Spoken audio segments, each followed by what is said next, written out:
I'm genuinely going to talk to you about my point 0.7 indicator, and I am truly quite proud of the configuration that I've provided here. I'm going to explain it a little bit to you, actually. You remember the point 0.7 indicator that we were using before, right? The regular indicator. It used to look like this, you see, and we never really had the bars appearing up here. However, now, if you take a look right now, we have these new bars that are appearing. They are incredibly, incredibly effective, let me tell you. And not only is that the case, but we also have these greenhouses here, so to speak.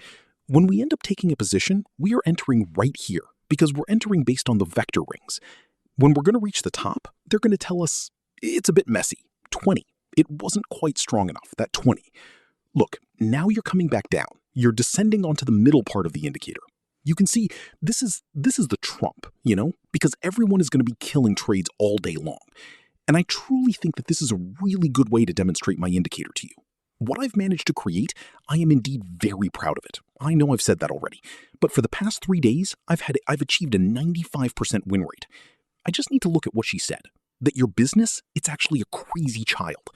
So you take the vector, you position yourself on the bullet, you place your stop, it resets when we enter onto my drawing, my diagram.